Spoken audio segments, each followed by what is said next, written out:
Bruce here, Leather Homestead. You know, when I got started on this, doing these videos, I don't know why I even started it. Well, I'll tell you why I started it. Because I want to be rich and famous, like I said before. So, before all this goes on, if you could like, subscribe, do all that, whatever makes this go viral, or however it goes. But I tell you, some of the things that are going on around the country, I kind of thought I'd just talk about what I do here on the farm, but you know what? There's so much stuff going on, I just can't keep my mouth shut anymore. So I'm going to be talking about stuff, and I'll put it. I'm not going to put any big headlines out there. If you ever see me, one of these freaked out faces, or some kind of like this, or a big headline that's some massive thing. Oh, this has never happened before on a homestead, or the best this, or I'm not going to fool with all that. That might get me people to the channel, but I just don't have any time for that. So I'm just going to put on there what I'm going to talk about. If you want to hear me talk about whatever that title is, and punch on it and listen. If you don't like what I'm saying, you can always punch it off. One of the good things about computers is there's two things that I think have been great inventions over the years.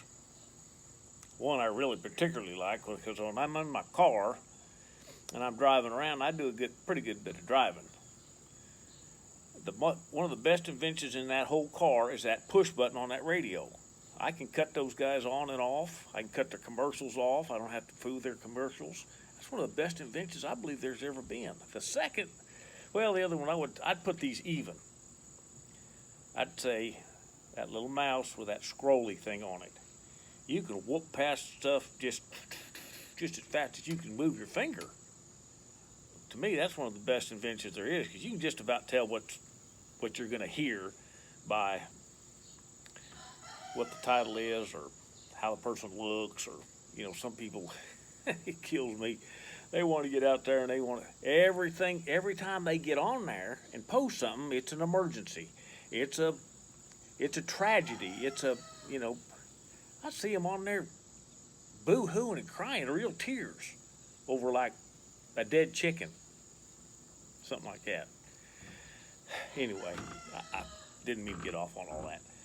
So I am gonna be talking about some other stuff other than just homesteading. So hopefully it'll mean something good. If not, just let it go. But this week, if you were watching that news very close, it wasn't on for just maybe a day and a half.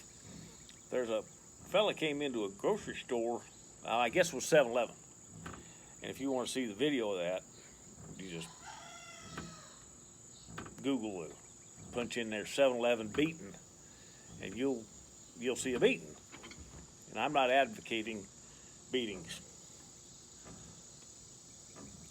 I would advocate beatings under certain circumstances, but I don't think I'm supposed to say that on YouTube. I don't want to get in trouble. When I was over on Facebook, I got in Facebook jail pretty good bit. I think I had 2 strikes. So I stopped fooling with that over there. I get on there for my grandkids, and that's about it. So anyway, this guy comes in the store, and he got a trash can. He wheels that trash can in there, and he begins sweeping stuff off of the shelves. And I thought, well, certainly somebody's going to stop him, and they just let him keep doing it. And on his way out, somebody jumps out there. I don't know if it was an employee or if it's just somebody there. Got a hold of him. And the next thing you know, there's a fellow come out with a long-handled broomstick of some kind. It was probably 6 feet long, and went to thrashing that guy. The other guy held him down, and this guy gave him a thrashing.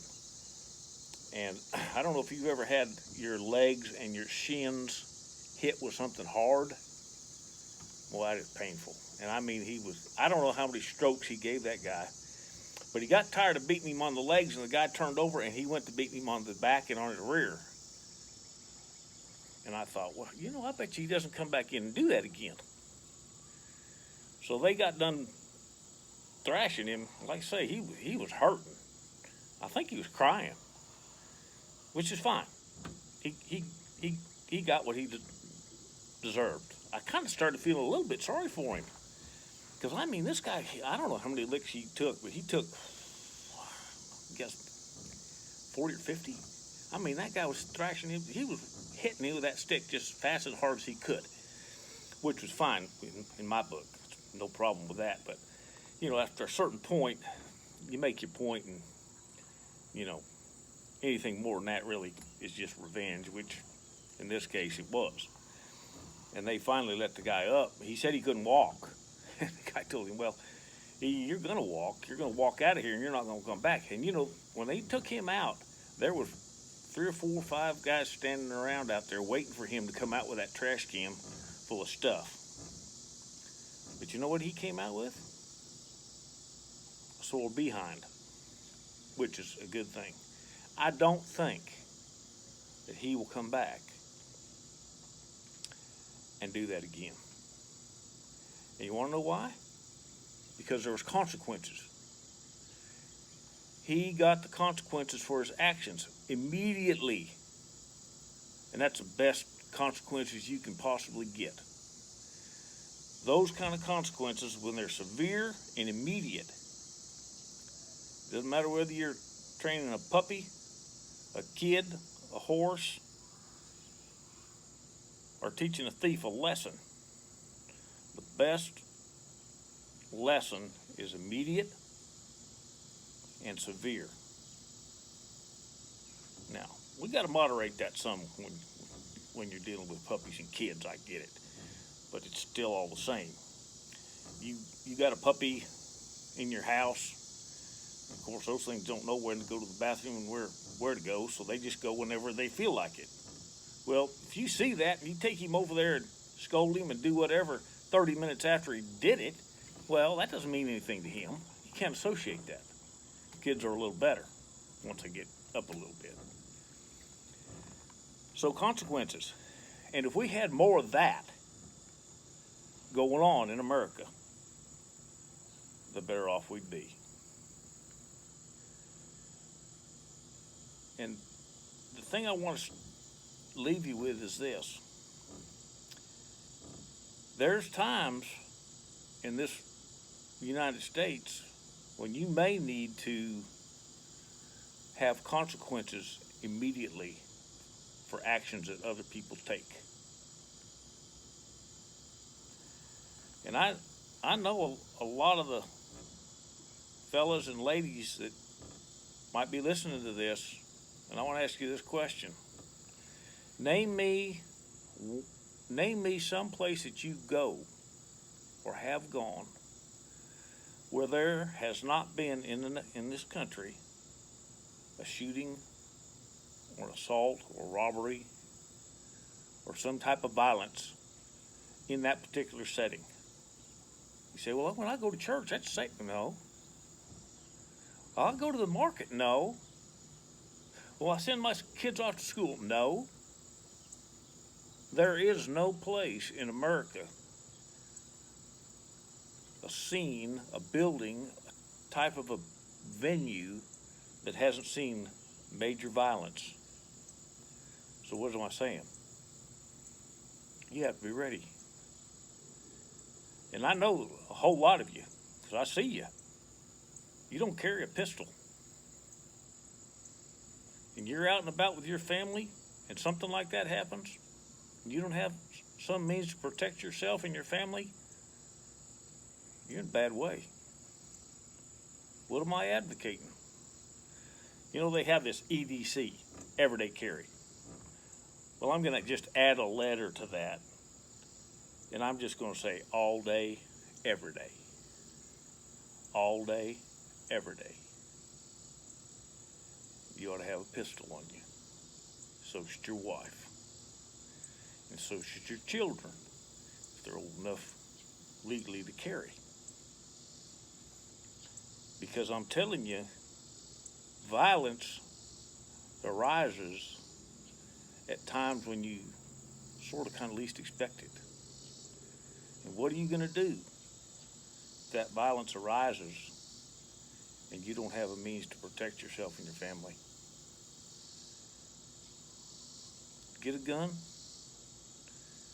get training, and carry that thing.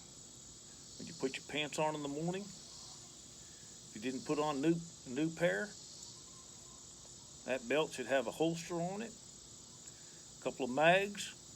You put your mags in your pistol right after you buckle your buckle up, zip your pants. You ought to have a pistol, because you never know in this United States of America when you're going to need it. Thanks for watching. I'm not scolding you, but I hope you'll take this to heart. I hope you'll figure out a way to all day, every day. Thanks for watching.